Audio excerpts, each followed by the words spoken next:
Le rapport de la Chambre régionale des comptes a épinglé la mauvaise gestion de la ville dans un rapport de mars 2012 où le mot « illégal » apparaît 6 fois et le mot « irrégulier » 37 fois. Voici quelques extraits. Page 18-19, ouvrez les guillemets. Une procédure de recrutement non conforme au texte, des emplois créés irrégulièrement.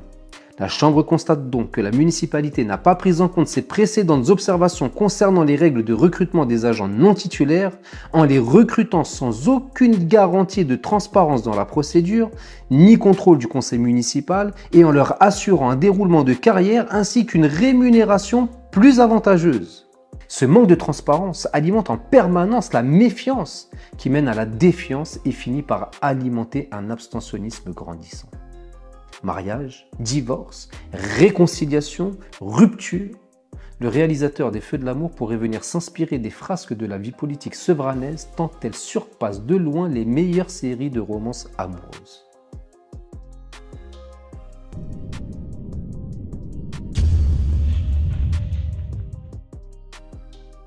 Bonjour à tous. Dans cette vidéo, je vais vous partager un tract rédigé en 2014 par les élus du Front de gauche lors de la période des élections municipales. Certains vont penser que cette communication remonte à plus de 10 ans, certes, mais nous devons entretenir ce devoir de mémoire pour bâtir un avenir sur les terres du souvenir. En effet, c'est par le rappel du souvenir que nous pouvons envisager des solutions d'avenir, soit en appliquant une expérience qui a montré son efficacité, soit en tirant enseignement d'une inefficacité. Cette démarche basée sur la sagesse permet de transmettre à nos jeunes générations l'expérience que portent les anciens de notre nation. Je vais donc lire ce tract avant de vous partager mon analyse à propos de ce contenu et des décisions politiques qui ont été prises par ces mêmes personnes quelques années plus tard. Communiqué des élus Front de gauche de Sevran. Signature par le maire d'un marché public de 50 000 € pour la communication. Communication au service de la ville ou de la campagne du maire. En pleine campagne électorale, le maire de Sevran vient d'engager un marché public de 50 000 € pour des prestations de conseil et de mise en place d'une stratégie globale de communication pour la ville de Sevran. L'agence retenue est DA Conseil, dont un précédent marché public à Montreuil, autre maire Europe Écologie, avait déjà donné lieu à contestation il y a quelques mois. Une agence qui ne dispose même pas d'un site internet à jour, étonnant pour des spécialistes de la communication. Lors du conseil municipal du 11 février, les élus Front de gauche ont contesté ce marché inutile signé par le maire et demandé diffusion du contrat. À ce jour, le maire ne nous a toujours pas communiqué ce marché public, malgré l'engagement pris lors du conseil municipal. Parce que l'argent des contribuables sevranais mérite un meilleur usage, parce que ces prestations de communication sont douteuses en période électorale, nous avons pris la décision de déposer un recours contre ce marché public auprès du tribunal administratif. Où est la gestion rigoureuse des finances publiques? Pour une ville qui connaît des difficultés financières, ce n'est pas sérieux. Pas surprenant que la dette par habitant ait augmenté de 30% ces 3 dernières années. Les élus Front de gauche exigent une gestion saine et transparente de la municipalité en ayant comme seule ligne de conduite l'intérêt collectif. Des sommes exorbitantes sont déjà dépensées en plus du budget communication de la ville. 50 000 € ont déjà été dépensés en mars 2012 avec le même cabinet pour faire un plan de communication sur le renouvellement urbain. 130 000 € ont été dépensés en 2012-2013 pour faire une étude cabinet Nova Consulting sur un projet de territoire dans la plus grande discrétion, projet rendu public pendant la campagne électorale. 13 000 € ont récemment été dépensés en août 2013 pour payer une agence de chasseurs de tête chargée de recruter un directeur de cabinet. Enfin, il va sans dire que le meilleur plan de communication pour la ville de Sevran, ce serait que son maire cesse de la stigmatiser et de ternir son image dans les médias. Le groupe Front de gauche, Daniel Bénet, Brigitte Bernex, Cécilia Catenau, Claude Niles, Elisabeth Varadian. Le rapport de la Chambre régionale des comptes a épinglé la mauvaise gestion de la ville dans un rapport de mars 2012 où le mot « illégal » apparaît 6 fois et le mot « irrégulier » 37 fois. Voici quelques extraits. Page 18-19, ouvrez les guillemets. Une procédure de recrutement non conforme au texte, des emplois créés irrégulièrement. La Chambre constate donc que la municipalité n'a pas pris en compte ses précédentes observations concernant les règles de recrutement des agents non titulaires en les recrutant sans aucune garantie de transparence dans la procédure, ni contrôle du conseil municipal et en leur assurant un déroulement de carrière ainsi qu'une rémunération plus avantageuse. Personne n'est informé officiellement des véritables fonctions exercées par ces contractuels. Quant au poste de développeur urbain, les dossiers personnels ne contiennent aucune fiche de poste. Page 69-70. Les marchés de maintenance de l'éclairage public, la permanence d'irrégularités pour des marchés presque exclusivement attribués à la même entreprise. Ce marché a été reconduit irrégulièrement. Pendant 2 ans, le maire, outrepassant sa compétence en procédant à ces 2 reconductions non prévues par les délibérations du conseil municipal autorisant la signature du marché initial. Il a, en outre, porté atteinte au principe de liberté d'accès au marché public et a manqué à ses obligations de transparence et au principe d'égalité des candidats. Fermez les guillemets. Le mensonge de Stéphane Gatignon pour masquer sa mauvaise gestion. 100 millions d'euros, c'est l'endettement record de la ville. Dans le journal Le Parisien du 21 février, Stéphane Gatignon a menti sur l'endettement réel de la ville en le minimisant pour masquer ses erreurs de gestion. Nous refusons la désinformation des Sevranais. L'approche des élections ne justifie pas tout. Voici la réalité des chiffres avec les références officielles pour que chacune et chacun puisse les vérifier.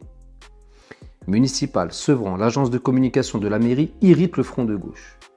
Le recours à une agence de communication à quelques mois du premier tour des municipales pour la somme de 50 000 € ne fait pas l'unanimité au sein du conseil municipal de Sevran. Communication au service de la ville ou de la campagne du maire, interroge les élus dans un communiqué. 50 000 € ont déjà été dépensés en mars 2012 avec le même cabinet pour faire un plan de communication sur le renouvellement urbain, 13 000 € pour une agence de chasseurs de tête pour recruter un directeur de cabinet et 130 000 € pour une étude liée au projet du territoire. Dans ces conditions, il n'est pas surprenant que la dette par habitant ait augmenté de 30% depuis 3 ans. On est en droit de faire la lumière sur l'utilisation des fonds, insiste Brigitte Bernex, élue Front de gauche. Des accusations qui émeuvent peu Stéphane Gatignon, le maire EELV. On fait appel à cette société pour évaluer une stratégie de communication et ses outils. C'est classique et ça se passe toujours à la fin d'un mandat, explique-t-on dans l'entourage du maire. Cela n'a rien à voir avec la campagne. Quid des dépenses antérieures dénoncées par le Front de gauche ? Les 50 000 €, c'était pour le bilan en rue. Le recours à une agence de recrutement n'a rien d'extraordinaire. Et les 130 000 €, c'est pour le projet de développement du territoire dans le cadre du Grand Paris pour valoriser les points forts. Et de préciser que la dette est de 176 € par habitant en 2012, alors que dans les villes de taille comparable, elle est de 254 €. Les élus Front de gauche ont confié à leur avocat le soin de réaliser un mémoire pour saisir le tribunal administratif. Journal Le Parisien du 21 février 2014. La dette s'élève en 2012 à 1 959 € par habitant à Sevran contre 1 238 € dans les autres villes de même taille. Cette dette a bondi de plus 29% en seulement 3 ans. Elle n'était que de 1 527 € par habitant en 2010. Chaque année, les Sevranais donnent plus de 10 millions par an pour rembourser les banques, soit presque autant que l'intégralité de la taxe d'habitation dont ils s'acquittent.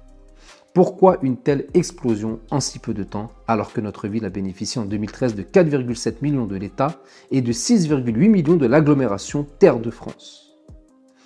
Faux, voici les vrais chiffres. Nous y voyons un schéma illustrant l'évolution de la dette à Sevran en comparaison à la moyenne nationale. Voici pour ce communiqué des élus Front de gauche de Sevran. Premièrement, il est à noter que les signataires de ce communiqué faisaient tous partie de la liste conduite par Stéphane Gatignon en 2008 lors des élections municipales. Ils ont été élus à ses côtés et donc aux côtés d'un certain Stéphane Blanchet. Je ne sais pour quelle divergence ils ont démissionné de la majorité en cours de mandat pour se retrouver dans l'opposition, mais si vous le savez, merci de l'indiquer en commentaire. Il semblerait que cela se soit produit en 2013, peu de temps avant les élections municipales. En 2014, nous avons donc des élus d'opposition du Front de gauche qui fustigent la gestion municipale des deniers publics d'une équipe à laquelle ils ont appartenu pendant plusieurs années. Ils critiquent ainsi leur propre gestion, mais aussi la gestion de Stéphane Blanchet, alors premier adjoint de l'époque. Le rapport de la Chambre régionale des comptes visé dans le tract aurait été publié en 2012.